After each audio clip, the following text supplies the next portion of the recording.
Good afternoon. My name is Tom. Welcome to the trapping shed. I come to you from the Rustic log cabin in Northern Maine. So what I did, now so I'm saying before and after. Before was this piece of crap utility trailer, and after is the top half of my meat pole. So I turned that pile of junk into the top half of my meat pole. And I'll be installing that soon, because when I got my bear, I want to be able to hoist that bear up in the air. One thing for good pictures, but the other thing is I won't be able to put that bear in the back of my six-wheeler. The days of me lifting dead weight like that and throwing it in the back of the six-wheeler are done and gone. So with this meat pole that will be probably 20 feet off the ground,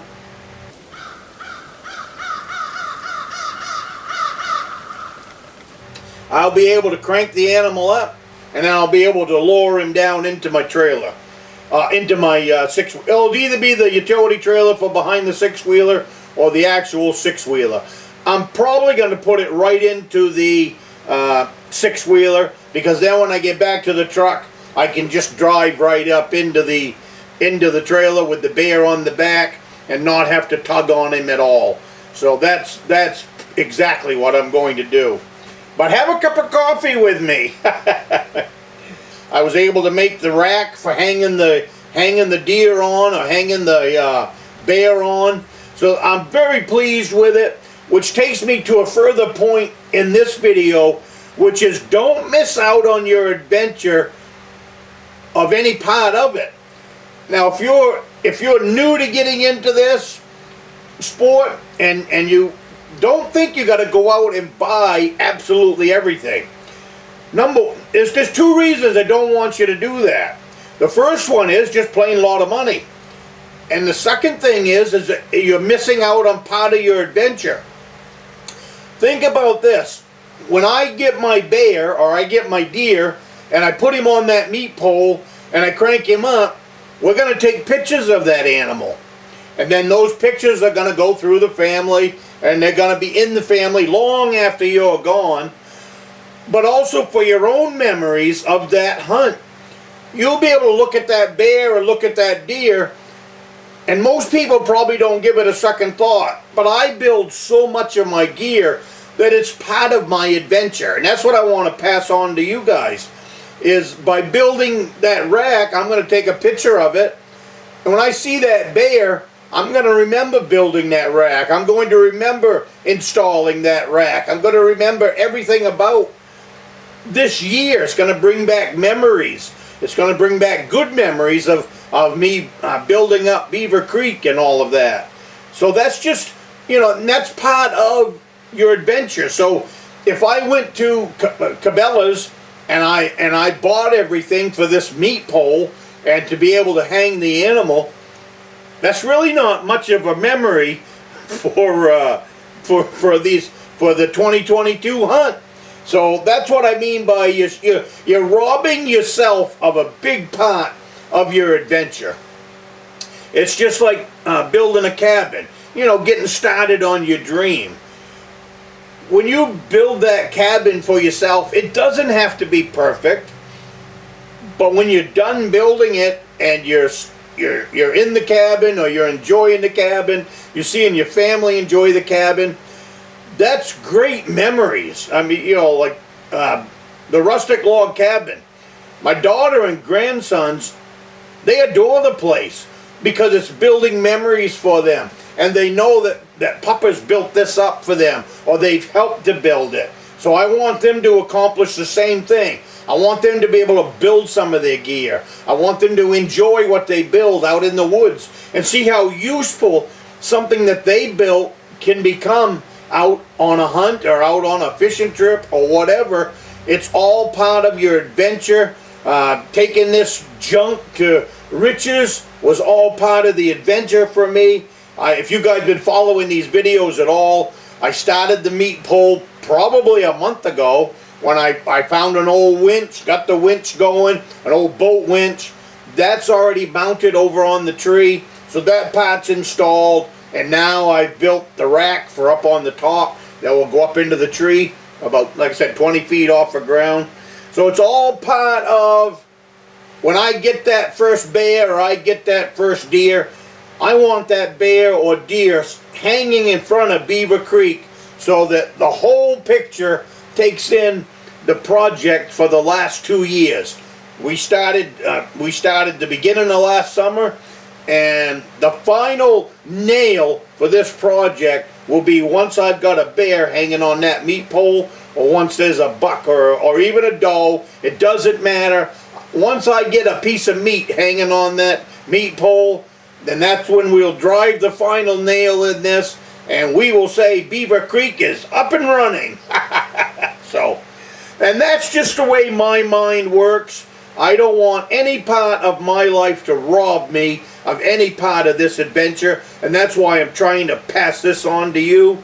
Don't let any part of life rob you from a good adventure while you're out in the bush. And one more thing, this will be the last point to this. Whatever's going on at home, leave it there. You know, if you're having some stress at home or you're stressed at work, leave it there. As soon as you get in the pickup and you head for camp or you head for a fishing trip, a camping trip, leave your stress behind. Because that's going to rob you from a good time out in the bush as well. And when I bring someone with me, I normally let them know that. If they're negative or they're talking negative or what's going on at home, I say, hey, let's leave that at home. And let's concentrate on what today is going to bring us out here in the bush. So that's one more thing that can rob you of a great adventure while you're at the cabin or while you're on a camping trip or out in the woods. Leave your stress behind and enjoy the great outdoors.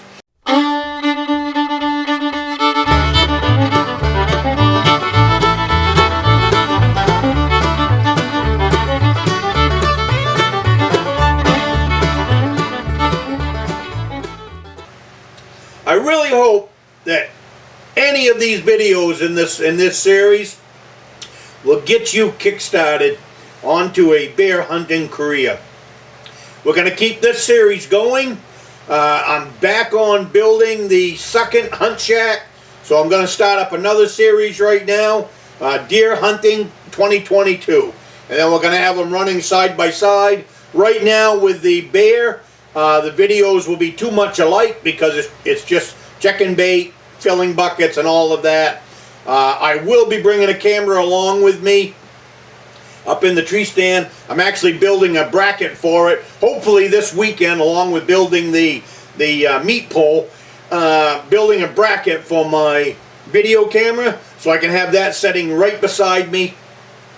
And if we have any luck at all, I'll be able to reach over, hit the switch, turn the camera. The camera will be on anyways, at least during the good hour, the golden hour, and then hopefully we can videotape this bear coming into the bear bait. So let's see how the season plays out.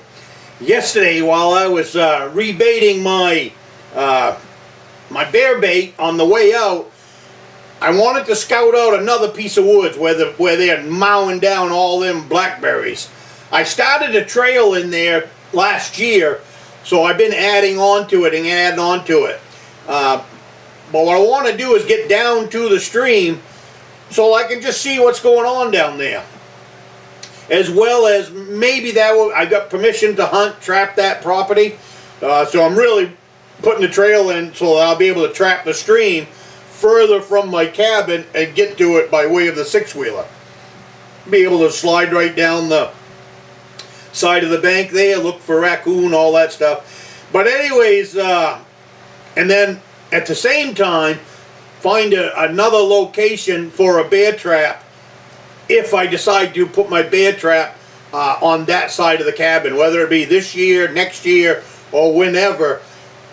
Because there's so much activity in these blackberries over there, that might be a real big consideration for next year. Hunt the bear bait where I am, and then in October set a trap, or even right there like right now, blackberry season. while the bears are in the blackberry patch, maybe even set a trap out there in the blackberry patch while the blackberries are hot and heavy. So that's what I'm scouting for, that's what I'm looking for, and that's all a part of being persistent. Don't give up on one spot, but also don't lose track of the future, and just keep adding to your knowledge and adding to your opportunity. And that's exactly what I'm doing here. But on a little footnote, while I was in there scouting out, on the way out I noticed some grapevines. I'm not out in the woods and I'm not looking for everything. I'm always looking for coyote sign, I'm always looking for raccoon sign, I'm always looking for beaver sign, and I'm always looking for bear and deer and all that stuff, as well as food sources. I love finding stuff out in the outdoors that I can eat, and when I do, I take the opportunity to either have lunch, like I did yesterday, or go back, or if I got something with me that I can pick a bunch, then I would. But on the way out, I found them grapevines. So I stopped the six-wheeler, I'm looking it all over, because sometimes you find grapevines and no grapes. I've been out filling my bait, and now I'm about a mile from the cabin and doing some scouting. I had a trail here. I've been working on this trail. This goes in about 3/4 of a mile down on Beaver Creek from a different direction. I can almost get right to the water now, but what I wanted to show you was, look over there. I just stumbled across a whole bunch of grapes. That tree up there, you can't probably see, but each and every one of them limbs is just like an apple tree. It is covered with, they're not really wild grapes, because 100 years ago, I guess there was a farm here.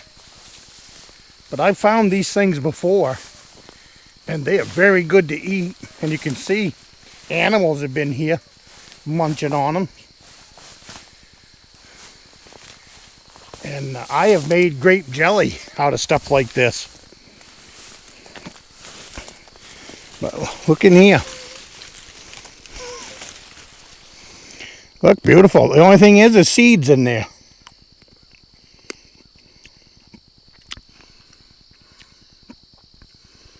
Ain't that sweet?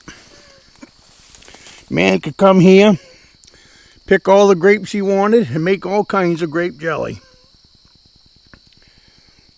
The things you find when you're scouting. Nice little snack. Doing a little scouting after filling up my bear baits. And I stumbled across this grape plant. It starts over there. You can see the vines. Travels across there. And it climbs that tree. And that tree is full of grapes right to the top. See the vines up on the top of that tree? They have completely overtaken that tree. And they travel that way, and you can see them out there hanging onto a spruce tree. But right now, this is just a nice little snack. This grapevine patch is roughly a half an acre. And I got it on video to show you. But the grapevines completely took over a tree, and there is grapes everywhere. You'd have no trouble at all filling a 5-gallon bucket with purple grapes. And they were very sweet. Now, being wild, now I don't know, I know when you get a grape in the store, there's no seeds in it. These ones have a seed in it. It doesn't matter. I've been eating the seeds for years. But anyways, I want to know where that grapevine is, because in the past, I had a patch out here, roughly a couple miles behind the house here, but some landowners bought it, they built a house, they put in a horse farm, and they knocked down the wild grape patch. So this one's a mile back in the woods. It's a half an acre. Perfect, because I like to make grape jam. So grape jelly, grape jam, whatever you want to call it. I'll go back in there, pick all the grapes I want, and then make some grape jam to go on my toast. That type of stuff is what I enjoy doing, and it's free for the picking, and you will see in the video, you will see the quality of the grape. For being a wild grape, they're perfect. They're perfect. Nice size. I call them a wild grape. I know back at the back in 1900s, there was a farm here. So them grapes had to be part of that, 100 years ago, 100 plus years ago, them grapes had to be part of that farm, for being a mile back in the woods. So let's, like I said, I'll bring it up in a video, show it to you. Just wanted to share my find of the grapes. And I picked, I don't know, 2 good handfuls of grapes on the vine and sat there beside the 6-wheeler and just plain enjoyed Mother Nature's bounty. So have another cup of coffee with me, and I'm going to see you next week, and who knows where we're headed.